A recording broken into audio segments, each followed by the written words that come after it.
The Chinese people are focused on the continuation and proliferation of their culture, society, and economic well-being, period. And they're willing to set aside and put aside personal discomforts and call it regional inner city discomforts to be on the winning side of that discussion all the time, globally. They're focused as a people. What we see politically is kind of the uncomfortable and ugly side of it, but the people themselves are very competitive and very compelled to, again, make sure that they have a place for their children on the economic platform of the world going forward 10, 20, 50 years from now. And they have a long play vision.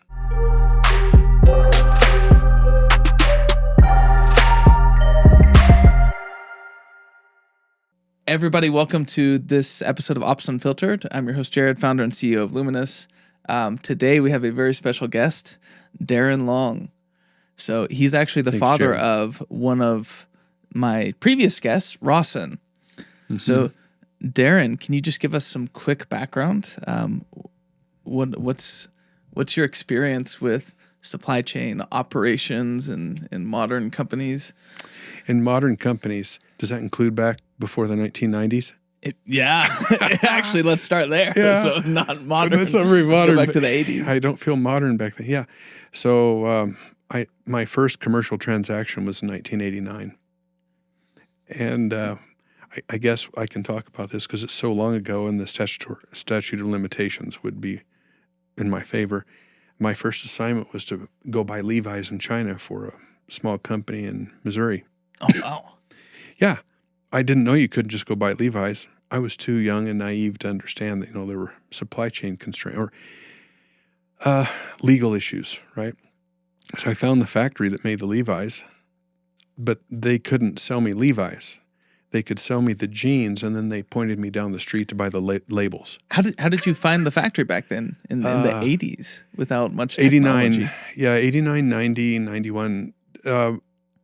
That in itself is a very interesting story. Right, there were no phones. A factory for 300 or 400 employees may have one phone. They may have one fax, and they were not accustomed to being visited. Visitors didn't show up. There was no mass transit. There were very few taxis. And in large part, it was because they didn't need it. They hadn't designed or developed anything to convey potential buyers to the factories because up through the 80s and into most of the 90s, you had trading companies. And they were your exclusive and only portal to access the China markets. And I think there were 6 of them, 6 major ones, and those were exclusively licensed by the government. And if you wanted to buy something, essentially you went through a branch of one of those duly authorized, certified, and licensed trading companies. And much of your purchasing was done through large trade shows or trade events. Mm-hmm. Well, I was born in a time when that was, you thumbed your nose at that and you went right to the source. And so I would show up in China knowing that there were certain areas of China I couldn't travel to. So even in the 80s, 90s, this idea of going direct to the factory was very much like get somebody to go and do that. You had to. Foreigners were not allowed to travel most of China at that time.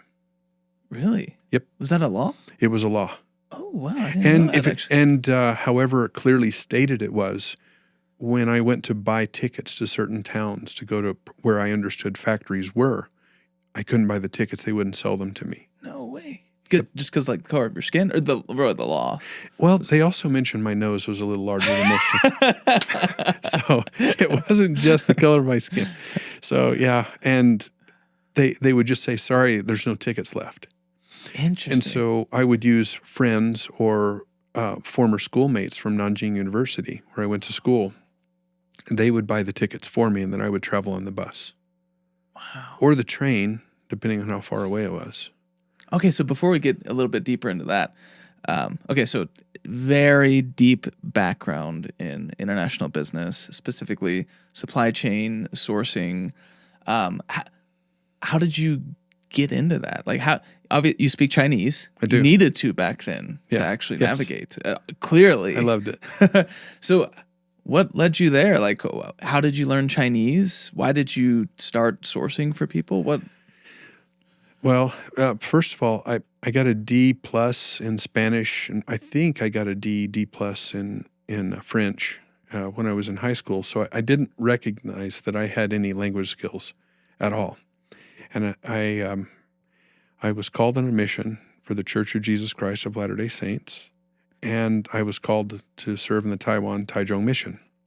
I didn't even know where Taiwan was. I had to ask my dad when I read him the mission call on the phone. And Dad says, well, son, I think it's next to China. And I thought, oh, that's a long ways away. I'm going to have to learn Mandarin Chinese, and that's what your assigned language will be in. But when I was in China and learning the language, I can't take credit for it. I didn't have to work for it like I saw so many others. It felt like came second nature to me. So I was very fortunate that way. The pictographs and ideographs just stick in my head. Interesting. And so through 85 to 87, that was my life, proselyting in China and learning the language, and we had to learn characters. Okay. So I focused a lot on the characters. And then 1988, I went on a study abroad to Nanjing University through BYU program, Kennedy Center. How old were you then? 19, 20. Okay, cool. So Old enough to shave, but not much. Yeah. That's okay. That's when you went to Nanjing University. Yes. Oh, I'm just curious the transition, because I speak Chinese as well. 是吗？对对，我会讲。哇，这样子，非常 The transition to Taiwan Yeah. Chinese to Nanjing University. How was that? My instructors found all of us to be kind of hilarious. It was, oh, you guys sound so Taiwanese. You guys sound so Taiwanese. What is Taiwanese like? What is that characterized by? Chinese spoken more from the front of your mouth, as an aspirate, more this, ni是不是? It's spoken more from the front of your mouth, and whereas in mainland China, it's more from the back of the mouth. It's more full mouth. 是不是？对，你是不是这样子？你去不去？要不要? And there's a lot less focus on the structure and the tonal. There's a lot more emotion shown, I think, in the way you express Mandarin Chinese on the mainland. I've often been told when I went back to Taiwan that your language is too mainlandy. It's a little sloppy. And that's because the end of a sentence, you may trail off, and it may not be as an explosive fourth tone or a soft third tone or an upward swing second tone. It's more colloquial. And yeah, it didn't take me long to appreciate the more sing-songy nature of mainland Chinese over the Taiwanese more provincial language. Before we move on from this topic, what's some advice that you would give to Chinese speakers going into international business? What do you learn? Why do you learn it? What type of Chinese do you learn? Taiwan Chinese? Do you learn mainland Chinese? Any tips? You learn any Chinese you can grab a hold of, and just have fun with it. The largest, working with a lot of interns and having them come over with mostly religious background Chinese and exposing them to the broad range of business and interpersonal Chinese. The best advice I gave any of the interns was, have fun. Don't take it personal. Get it wrong and enjoy getting it wrong, and then allow that to be a learning experience in itself. You're rarely going to forget something where you say something, it ends up being a joke of a lifetime. You're going to remember that experience, and it's going to be fun for you going forward and reduce the learning stress. Just have fun.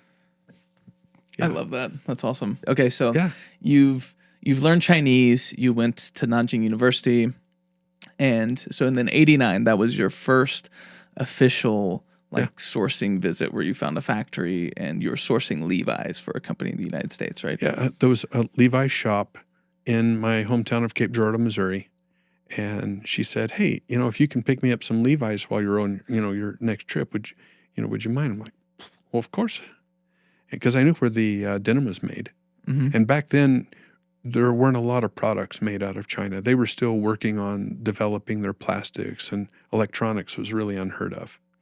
So silk, denim, that was pretty much my assignments. Back then, it was a limited scope, very limited scope. And what did that experience catapult you into? Like, I'm guessing that experience sort of catapults you into your career and building an actual company. Yeah, what followed after that? Well, it was a series of catapults because in the late 80s, early 90s, people were mentally unaware of what a China opportunity would be for them. We were still somewhat agricultural and industrialized as a country. Very little technology. Communications to China was thin, if any. And most of the times you could try to send a fax and the line connection was so staticky the fax would come out unclear. So it wasn't an easy bridge. And I like the springboarding into it because really you had to land and just go for it. There was very little structure, no phone books, no ways of finding anyone. And so when you came to a central location, it would be in a city with the only hotel that was authorized for you to stay in if you were further inland from Shanghai. And then you would start asking the concierge, the hotel management, sit down and invite them to dinner. And do you guys know of any factories that make plush toys? Those are my second items. Okay, so or any wooden toys. So the way you would find things back then is you would fly into one of the major port cities like Shanghai or Hong Kong, and you would just make your way in, have dinner with the concierge or like the whatever person in the air that you can actually get some intel. You'd have to warm up to them. I would typically stay a month to 2 months at a time. Yeah, you couldn't just get a ticket somewhere. The train from Shanghai to Nanjing at that time was a full day. Wow. Yeah, and you'd often get ash and soot on your face because the windows were all open. There was no air conditioning in the cars. Jeez. It's hard to imagine. And you arrived sore. You arrived sore, and most of the seats were standing seats, so you would stand up for the whole ride. You'd sit down in between. If you had a couple of seats open, you'd sit down on the hard board. Inzuoma. Those were hard. Yeah. And then what you do if I heard of a plush toy factory, which I did, and here's an example of the challenge of finding things. The little town was named Wuxi, which means no tin. And it's kind of a fun way of naming a town, no tin. But I got one of my fellow students had purchased me a bus ticket to Wuxi. And I went out to Wuxi and I was looking for this plush factory. It got a little bit late. I found them, but I missed my ticket back. I missed my bus back. I didn't have a place to stay. There were no hotels. And so I went knocking on doors on Luguans, hostels, basically overnight hostels, and they wouldn't take me in. And I got it got a little bit later, and one of the ladies had pity on me. I could see it in her eyes. She said, "Come back after dark." And so I came back after dark, and she let me in, and she was looking around left and right. And when she came in, she goes, she said, "Don't say anything. I don't want to see your passport. You can't sign in. You have to be in like now after dark. Don't talk to anybody, and you'll need to leave before dawn. Because there's a neighborhood boss that comes around and checks the books to see who's staying here and checks their papers." And she said, "I just couldn't stand having you on the street overnight." So she put me a little tick. It was a straw tick on the ground in the back room in the kitchen. And I had a little bowl of water and a towel. And she gave me a mantou and a thing of dojang in the morning, and I was gone. Wow. Yeah. And then I realized why I didn't want to be in other towns late at night. And not because of danger or anything, but they really didn't have the infrastructure to support people coming in. And I respect that. And they were trying to protect their own people from having this, the social anxiety of seeing foreigners coming in and knowing that they couldn't entreat them. Yeah. They couldn't take care of them. That's really interesting. No facilities. Wow. It was a fun experience. Okay, so I mean, back then the infrastructure wasn't set up in China. It was truly difficult to source a factory that could do wooden toys or denim. Keep going on that route where you're talking about you have to find somebody who was local to the area who could actually guide you in the right direction. That was really the only way to source a factory back then. You did. How would you do that? In fact, the reason I found the Wuxi was because the concierge was from Wuxi, and he knew of a plush toy factory. That's the only way I found it. So That's mind-boggling. yeah, so because it was so difficult to get around, you purposefully stayed a long period of time, and it took you days to either track your way out to, walk your way out to where the described factory would be. And often they wouldn't let you in the first visit, and then you would come back the next day or the third or fourth day and just knock on the door and say, hey, I have orders for you, and I can speak Mandarin. We can go through the orders and see if this is an opportunity for you or not. And they would tell you to come back the next day, like, come back the next day around 3 o'clock. Come back the next day. Come back, lao ban bu zai. Come back the next day.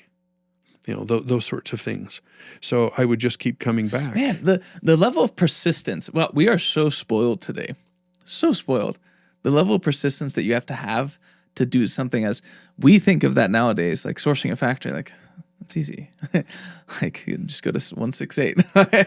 Yes. You call them, email them. Back then, wow.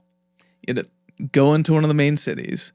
It was super difficult to find a place inland. Talk to somebody who had local knowledge. Mm-hmm. Then they had no clue you were coming. So you just have to be persistent until you can finally get a meeting with the boss. That's it. That's it. Or someone that would open the door for you. The Laoban usually lived on campus. They had a lot of dormitories that were on campus for quasi-remote workers. They might come in for the week and then return back to the weekend. Keep in mind, it was still primarily agrarian. One of my first plastic factories that I ever saw, when I approached, they were rice paddies. And I was literally walking across the median of a rice paddy. It was a little wider than most, and I went out to it was a tin roof shack, a total B-52 sort of thing. Tin roof shack. It was rusting, and it was in the middle of a rice paddy. And Jared, I kid you not, they had wheelbarrows bringing in plastic pellets to put into a plastic injection machine in the middle of the rice paddies. Oh my goodness. And that was the rise. That was the way. I think the farmers were some of the most innovative, creative, let's get things done people around. Yeah, it's such a commentary, like you talking about these experiences in the 80s and 90s, such a commentary. So many people don't understand the progression of China between like the 80s and modern day. It is mind-blowing. Mm-hmm. How many decades they got ahead in just, 20 years. It's astounding. And you got to see that. Yes, I got to see it in some. I wasn't supposed to be in some of those locations, right? I got lucky. I had fellow students from Nanjing University that would buy me tickets and go out with me and show me literal communes where they work together to survive and to strive and thrive together. And seeing how they aggregated skill sets and used underutilized facilities to make more of what they had, it was inspiring to me, Jared. Frankly. So I have a question. As somebody who got to experience China very unfiltered, very unfiltered, non-westernized, what were some of the things that you admired about the culture? Or like what were just, I'm sure back then you got to really see the highlights of, wow, that's a massive difference between American culture. Can you give us some of those highlights or some of those lessons that you learned in the unfiltered China? When you first arrived, your senses and sensibilities were often distracted by what appeared to be remarkable differences, cultural differences, smells, food, ways of doing things. You were assaulted by these differences. And then if you quieted yourself a little bit, and specifically in these agrarian centers where they were aggregating unique skill sets and trying to create more for themselves, and this was a lot of Deng Xiaoping's policies that were slowly finding root about enabling and empowering farmers to be innovative in everything that they do to benefit society as a whole, because they recognize farmers blessed the whole of society. Without them, people wouldn't be eating, right? He also recognized the one thing that I saw similar to where I grew up in southeast Missouri, rural Missouri.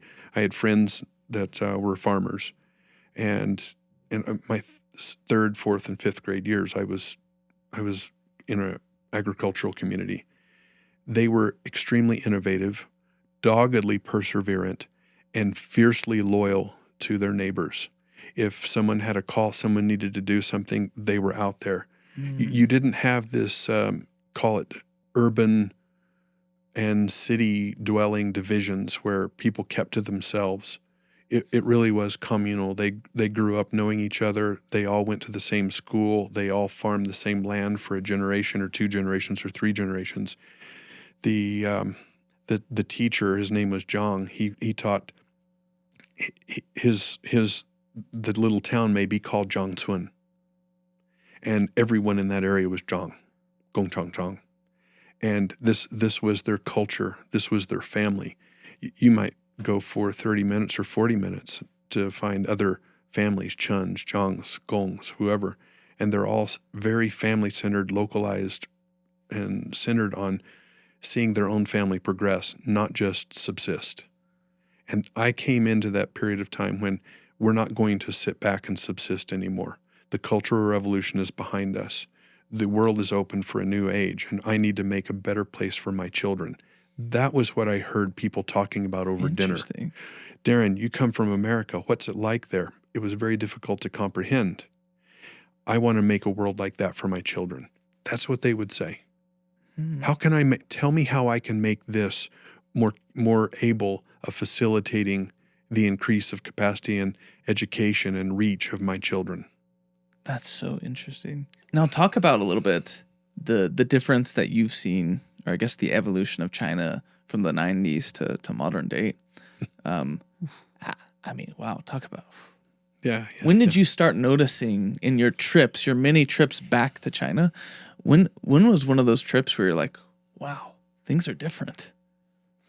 So when I first went to Shanghai in 1988, the first time we landed in the little Shanghai airport, was virtually downtown. It seemed like it was a long ways from town. And each time I came back, I didn't always come back through Shanghai. And there was a period of time, and that was because southern China had received special economic zone status, and specifically the areas outside of Hong Kong. You had Shenzhen, which was like the Wild West. I mean, the city streets were literally muddy and stuff, and you're slogging it through, and it was amazing. And you're buying Dell, what was it? I forgot what the name of the computer was. Everyone wanted back then, but they were making these computers, assembling them all along the street in cottage style. Whoa. And so they'd fold and bend the case, they'd paint the case, and they'd keep going down the street, and then they would be stacking the boards and putting them with power supplies. Yeah, open front. There was they didn't worry about dust. Dude, it was insane. And I could buy computers there with name-branded U.S. computers, computers, and bring them back to the States and sell them. The interesting thing was I didn't go to Shanghai for several years, I don't think, because so much activity was happening in southern China in these areas. My wife and I went to and taught English at Nanjing Aeronautical Institute from 90 to 91. And so we were there just after Tiananmen, and we saw some of the dampening effects of Tiananmen. But the further away you were from Beijing, the less they cared about all that hocus pocus and that political whatever. Yeah. And in fact, they would say the reason we're doing this right now is so that never happens again. Wow. They were purposeful in Shenzhen, and they were purposeful in those areas to push as much economic advance as they possibly could, not only for their own people, their own family, but also for the country. They realized they were making new strides. So when I came back to Shanghai and they were already building these bridges, I could see them up on derricks and see these. Why are they running the bridge that high? I asked myself. Well, they realized they were running bridges that high because they had 2 or 3 other bridges that were going to be going underneath it. And I just didn't have that vision. They did. They're building the heck out of stuff. And from then on, I started coming back a little bit to Shanghai, going into Nanjing where I had friends, and then every other visit or so. And that is when I began to see this crazy economic engine kick up and start just going crazy. And there was a unique energy, Jared, and people were smiling. they genuinely were smiling. I mentioned to my wife from 88, 89, 90, 91, you'd walk on the street and there was this dampened spirit about things, and people, it seemed, were somewhat unfamiliar with smiling and open laughter, that it was a little bit too out there for people. And when they would laugh, they'd cover their mouth real quick, and then they'd laugh together. It was funny. And you saw guys and girls walking down the street holding hands. It was nothing. They were friends. There was none of this unique cultural or identity. People were just themselves.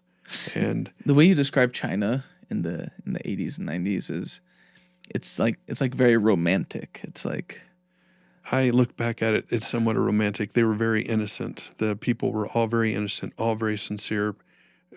They would tell you politely what they felt. If you asked them twice about something unique, they would tell you a little bit more bluntly, and they would rarely tell you anything in a rude manner. They just had too much respect for the people around them as well as you coming over and speaking Mandarin. But they were really honest and just sincere. That's very interesting. Yeah, the economic boom changed a little bit of that and brought in a competitive spirit that was remarkably different through the late 90s and 2000s. It was in competition and sharp teeth and let's get down to business, and yeah, it really changed. Well, let's pivot a little bit into some of your work. When did you form your own company that essentially helped people find manufacturers in China and manage their production? What was that first company, and why did you find it? Jared, that's a good question. I didn't start my first company early enough. I think even I was a little bit naive on what an individual could do or could accomplish, and so I just did a lot of freelance work in my own name and put people together with factories so they could buy directly from them.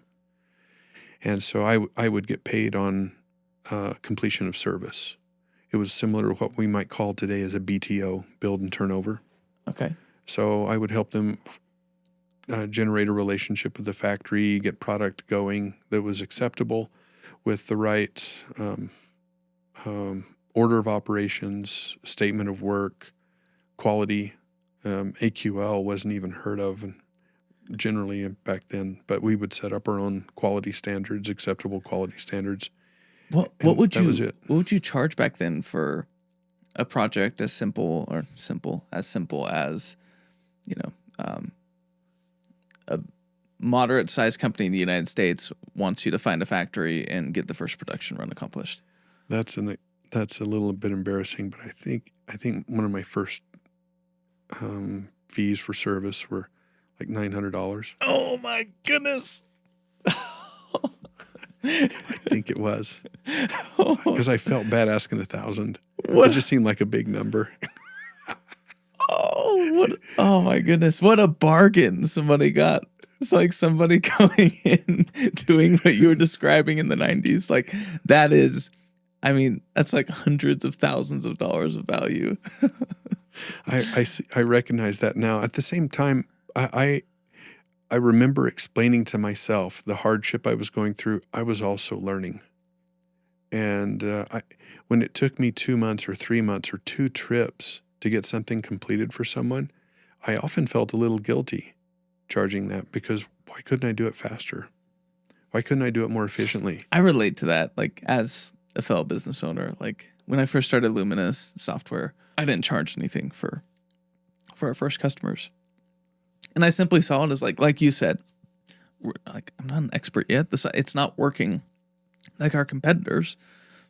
So I totally see where you're coming from. That's part of, you got to get the hard knocks in first.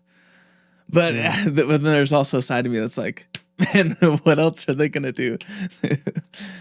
you provided it's such a straightforward value add. Like, I will set you up with a manufacturer. Yeah. it's cool. Yes. I remember there was discussion over the sharing of expenses or they purchased plane tickets for me, and there were but the fee for service. I remember, I think that I'm really remembering the first one was like $900, and I thought I was I was on cloud nine. That's So awesome. I'm in business now, but yeah, we really didn't start a named business until late into 2000s. Oh, okay. Yeah, and all through 90s, and there was a period of time, Jared, because I would have to be gone. Literally, I have to be gone 3, 4, or 5 months. It was stressful on my family relationship, so there was periods of time when I would work and consult and provide advice on how to do business in China from the United States, and I wouldn't be taking my long monthly or multi-month trips. Yeah, it would be. I'd go to the Canton Trade Fair, and I would stay for 3 months. I've gone to the Canton Fair. It's amazing. Because after the Canton Fair, what do? You go back home? No, you actually have to go to visit the factories of the contacts you made and qualify them, see what products they really do make, or are they, or because you went through trading companies, right? You'd have to coordinate with the trading companies to go see the factory. And then you'd have to validate, is that really the factory they're going to make my products from? Or is it that tin roof shack out in the middle of a couple of rice paddies? No, the quality could still be right, but I need to know from my client's interest and vantage point, where's it really going to be manufactured? Mhm. And so that became the sequential challenge: Got it. validation, location, and then making sure the quality is always exactly right. I think that's a great pivot into modern day sourcing. So this kind of rapid fire question, I want to get a quick answer from you. What are your thoughts on the evolution of modern day sourcing platforms like Global Sources, Alibaba, Made in China? What are your thoughts on those? Global Sources just started when I was in college, and it was the only internship program available for us. So I have a framework for the Global Sources origin.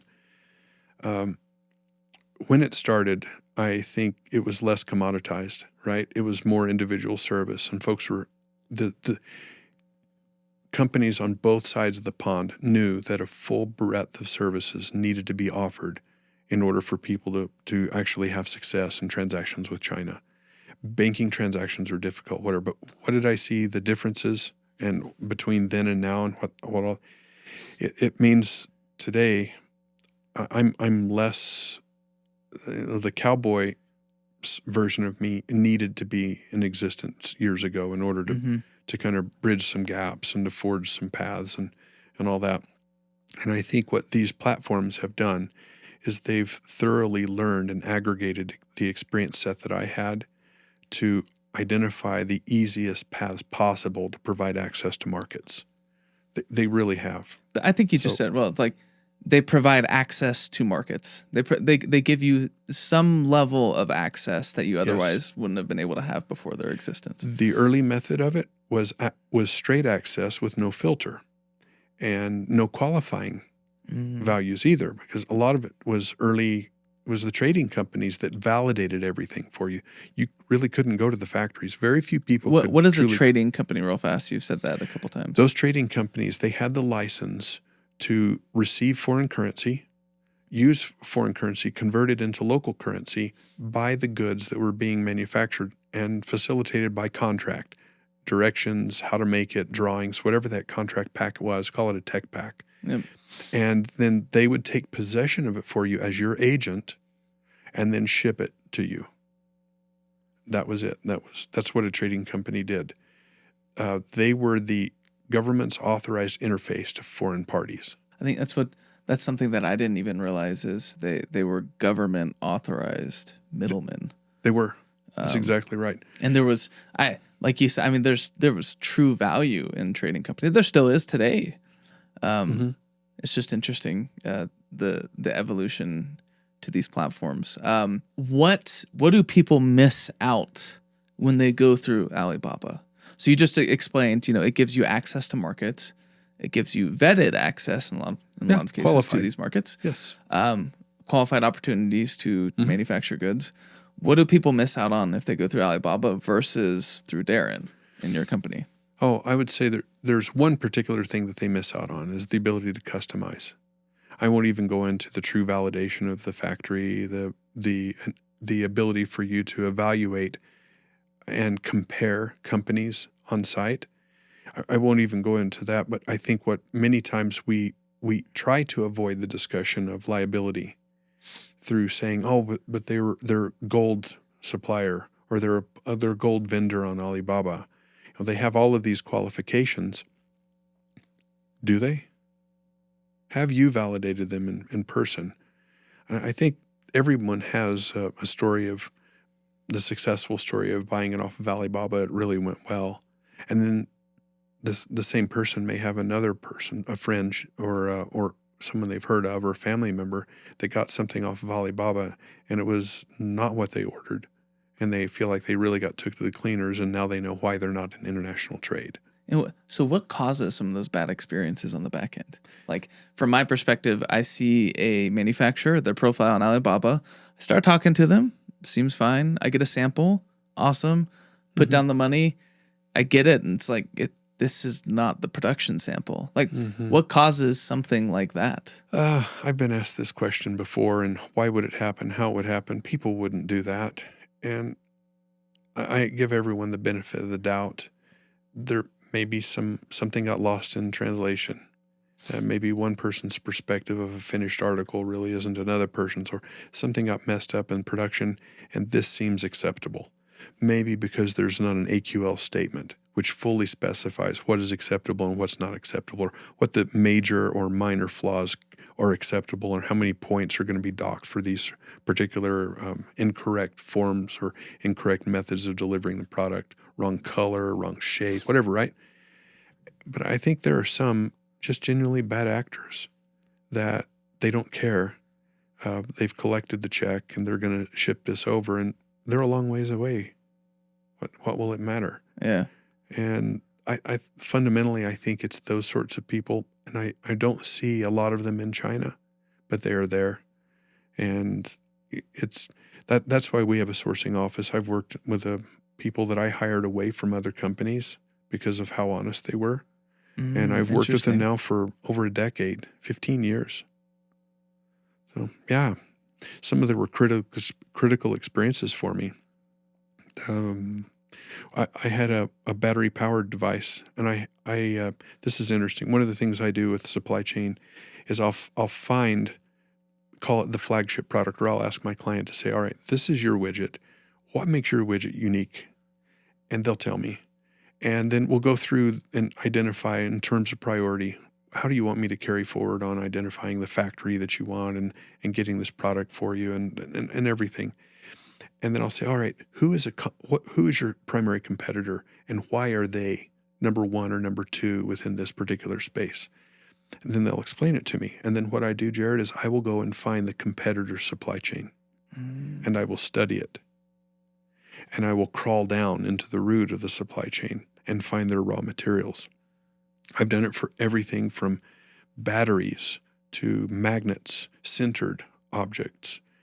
I've been to the side of mines where they mine metals that they use in automotive or electric motors and generators. Wow. Yeah, it's a very unclean environment. There's no way we would ever have it in the United States. I understand why the EPA pushed it all over to China and then shakes their finger at them and saying, China, you got to clean up your act. It's just a messy, it's very, very dirty. At any rate, so I study the supply chain, and I go to all of the prime element suppliers to understand where the weakness of that supply chain is. So I can recognize and share with the client where they're going to find potential weakness or exposure, cultural or EPA regulated exposures and what they're doing. And then I go to my client and then I say, okay, here's how we can avoid some of these exposures, or here's what we can do strategically to help you avoid what might be pitfalls for other participants within your segment. And then we build from there on what their sensitivities are, or their levels of their fear of exposure, and we'll build off of their supply chain and their product. And so that's how we differentiate from what you might get from an Alibaba, which is a final package good, but you really don't know what's on the backside. It's a Wizard of Oz thing. You get to the factory, but do you really see behind the curtain? And we don't even go to the curtain. We just go to everything behind it and say, here's what you're going to build your product with. What do you feel comfortable doing? Yeah, I think it's it's such a common phrase to say boots on the ground. And you guys genuinely provide boots on the ground to those companies who actually want something. They want to see behind the curtain. They want to see exactly what's going into it and optimize every single little detail. I think even just the visibility that will provide, there's so much potential value that you can provide. I might say it's an education in their field. Many of them, we're non-industrialized now, fundamentally. And so I bring back an education packet of how do you make your product? What are the core elements? What could you find in terms of a liability or market shift within a particular, and that's going to drive your pricing? Or potentially, because of human condition, make it look like you're exploiting a particular population. We need to avoid all of that in today's modern world and communication, where everything really travels at the speed of light, right? That the Industrial Revolution, followed by the communication and transportation revolution, has made the world flat. And you do have to have boots on the ground, and you do need to have transparency down in your supply chain, or you're really exposing yourself to the liability of 700 people in between the design of your product and the receipt of your product. Let's put on our projecting hats real fast. So obviously you've seen so much change in China and in the United States. Both of those countries, how they fundamentally do business is ever evolving. Where do you see China in the next 50, 100 years? And where do you see America in the next 50 to 100 years? And I'm talking like in a broad sense. Obviously, the United States is not a manufacturing economy. China is. China's economy is evolving. Where do you kind of see those two economies in the next 50, 100 years? So in 2015 through 2019, our three offices began to undergo what I would consider an increased evaluation cycle. The local leaders or local tax leaders or certification or licensing officials would come and visit the offices just to check and make sure that our documents were in order, and maybe just sit down and get some, extra handout or something. They always had their hands out, and it wasn't really costly, but we'd have to pay a fee. To the government? To the government, the official that would come out and do an evaluation. Interesting. And so how does this play? The additional oversight created what I considered to be a bit of an ill wind. And so in 2019, I commissioned a study with one of our interns to help explore a Central American, or call it a Western Hemisphere, option for our clients. Because at that time, we could be doing anywhere from 1 million to 3 million garments a month out of China. Literally. Wow. 1 million to 3 million garments a month. We had electronics, medical devices, electric motors, generators, magnets, bicycle components, electric bicycles, motorcycles. We were exporting a wide range of products. And I thought, this sort of ill wind isn't boding well near term, and I perceive it to be a negative impact midterm, and who knows what long term is, right? And so we commissioned a study in Central America to help identify what country would be the best country to locate a garment factory, because that occupied 60% of our business, between 60 and 80% depending on the month. It was basically a political risk, location, supply risk, supply chain risk, everything all blended in together. And Guatemala was like third on the list. Nicaragua was first, and Honduras, I think, was second. And I went and visited those countries, and it was amazing to me to find them not economically viable due to supply chain constraints. They did not have the infrastructure like China had. Mm-hmm. And they had fallen behind in the investment cycle, global investment cycle, because China made themselves so appealing, Jared. They were easy to work with, really. I talk about the hardships of the early days, but the way they communicate, the way they do business, the pace of business, there's a lot to be learned from China for Americans too. That's interesting. About focusing and just getting stuff done and quit whining and complaining. Just get down to the work, get it done, and through that find a new level of happiness and opportunity. Central and South America had missed the industrial and some of the technological innovations that had really bridged the business gap between China and America. We set up in Guatemala. Why? Because we're 7 days door to door on the East Coast, Midwest, and 15 days West Coast door to door.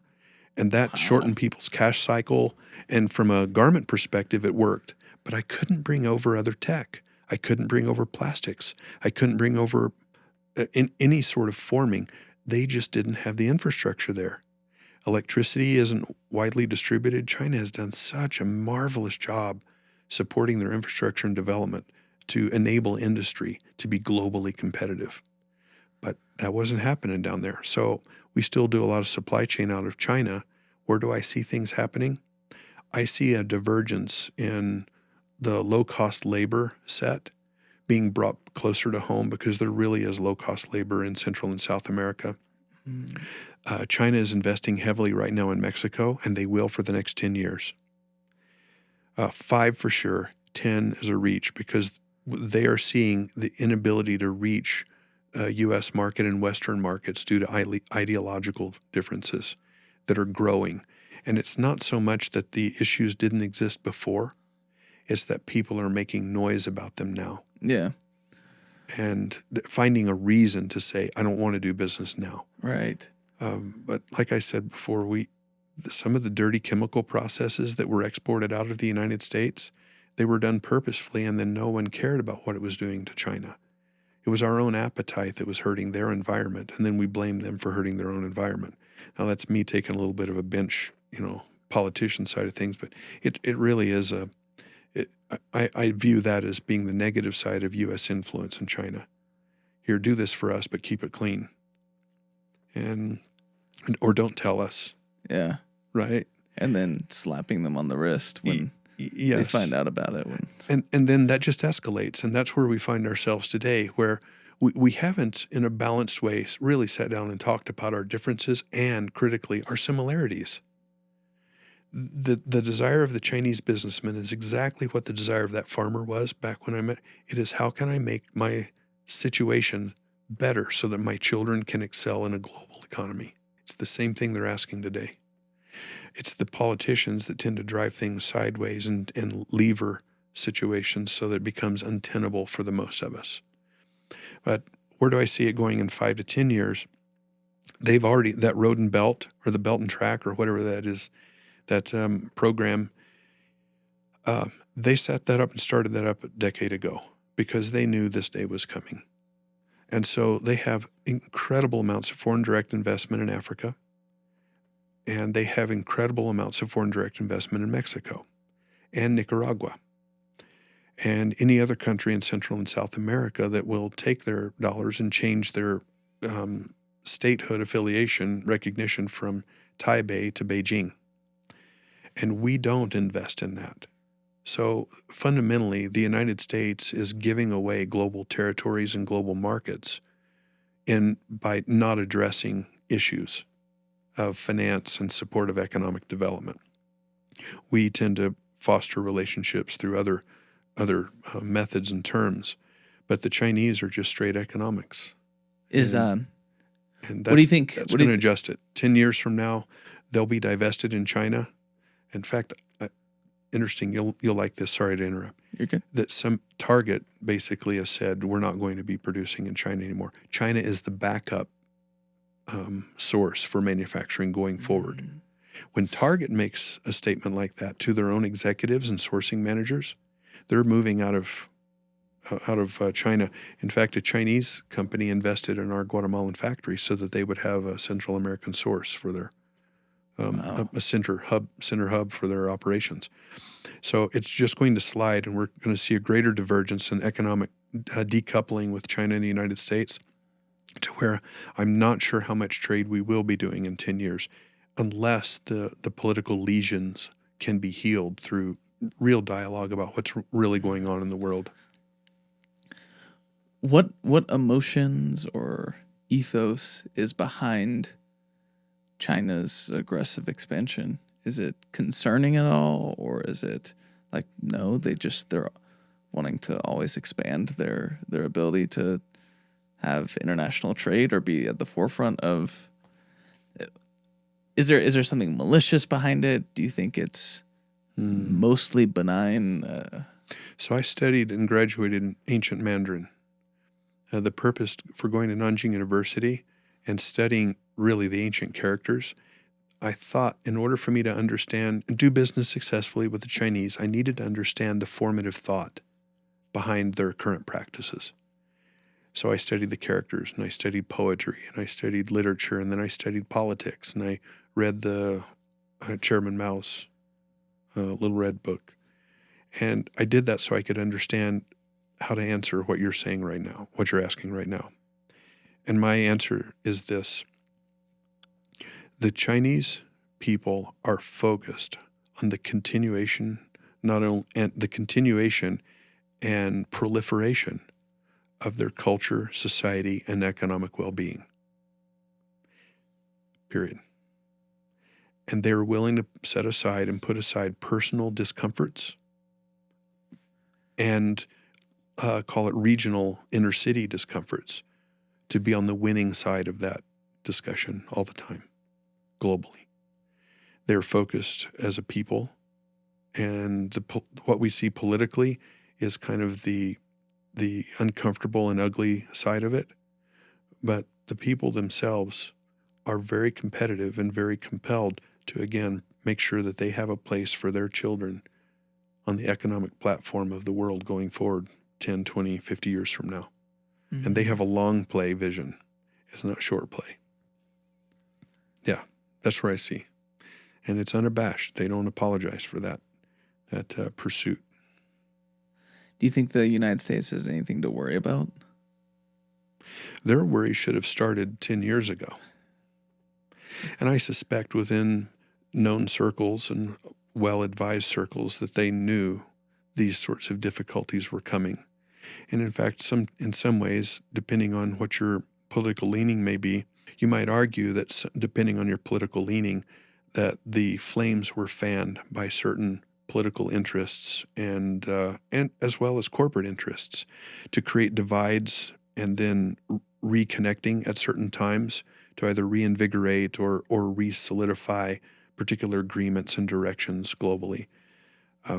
Because it seems these are cyclical. And I've witnessed enough of them to know that they seem to be placed just outside of memory's recollection to know, oh, what happened 10 years ago? Well, okay, now I see what they meant. And so 10 years from now, China's already transferred their economy into a consumer-based economy. They've already turned the corner.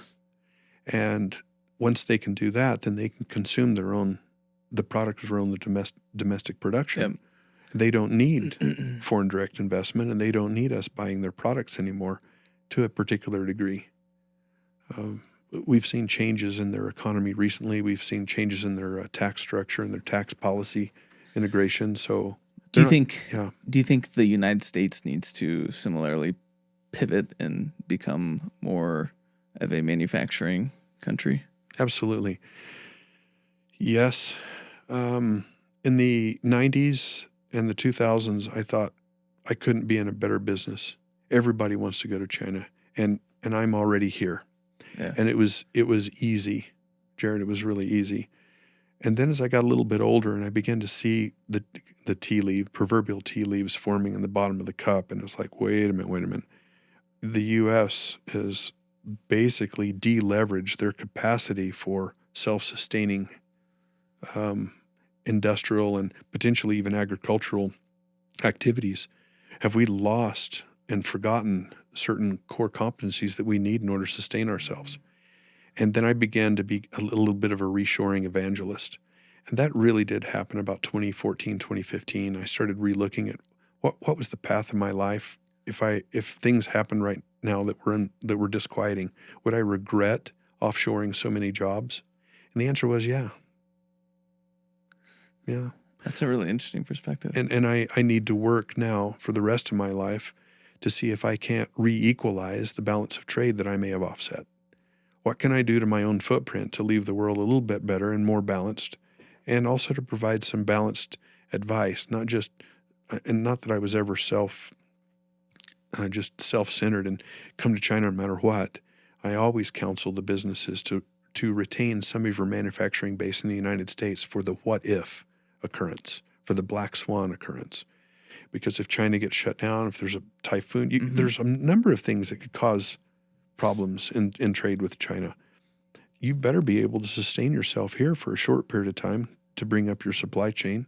If it gets squashed, COVID was a perfect example of that, right? Goodness. You got to experience that.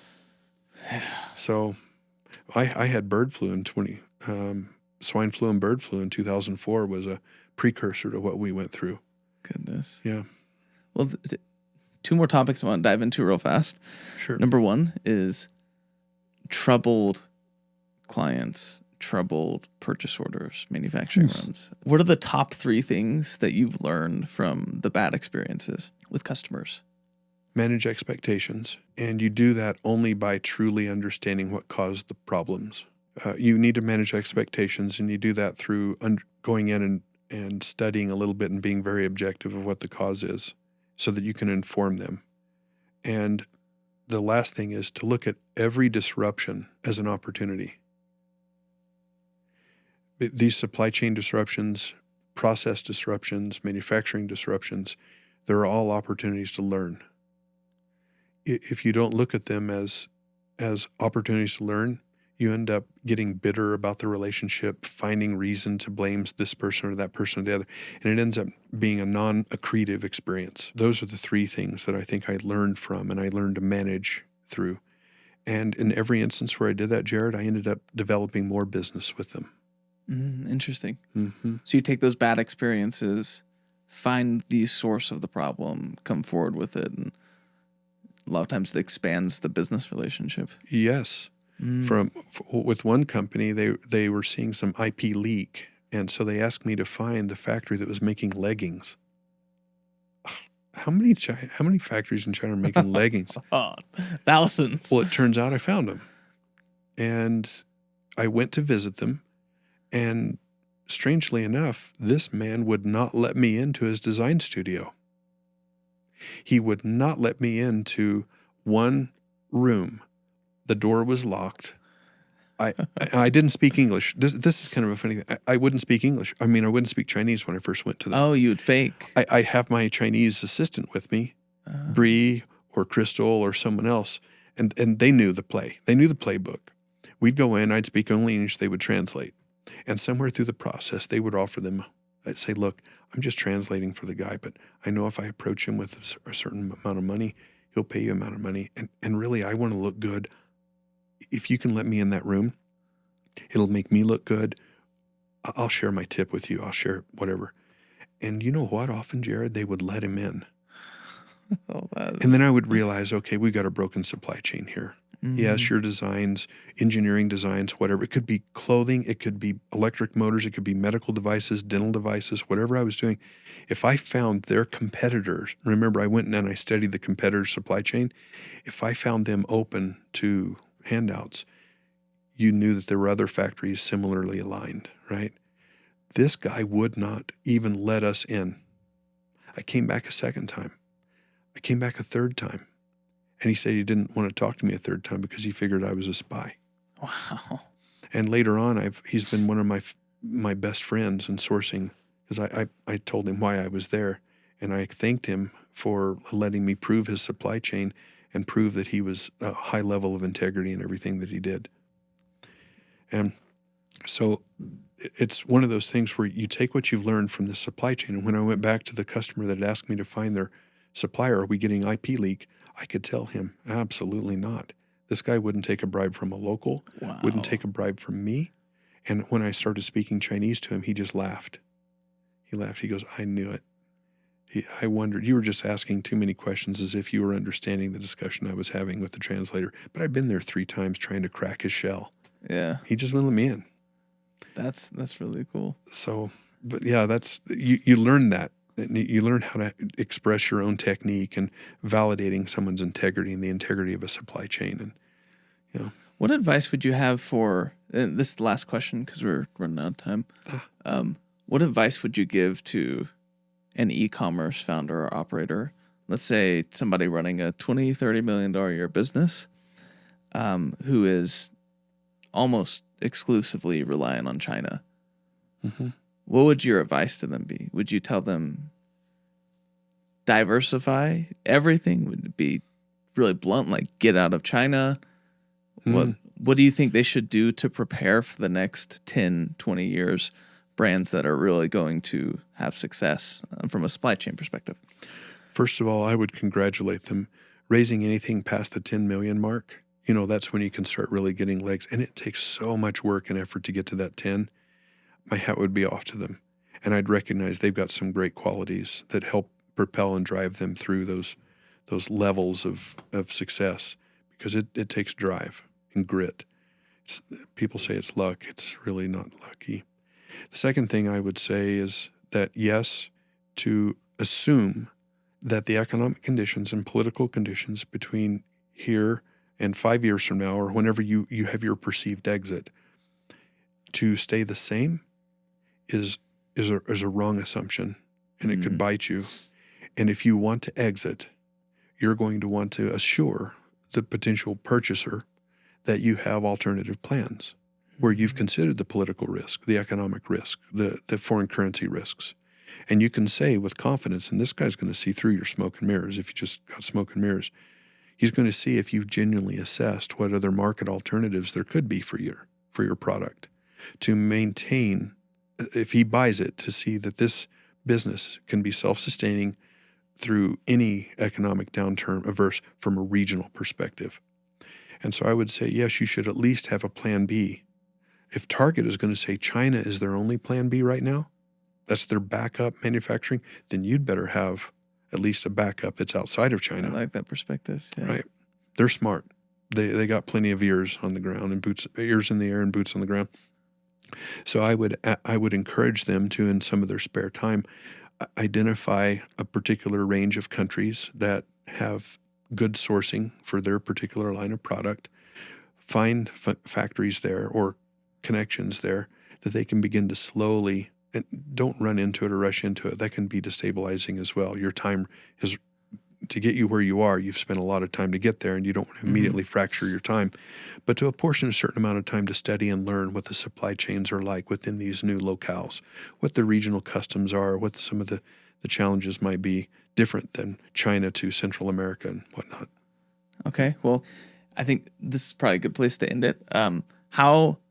How can people find you and your company? And I used to have only by word of mouth typically. This is the first time I've ever done anything publicly like this, and I'm usually by referral only, and people know why, because I keep their products and their projects in strict confidence.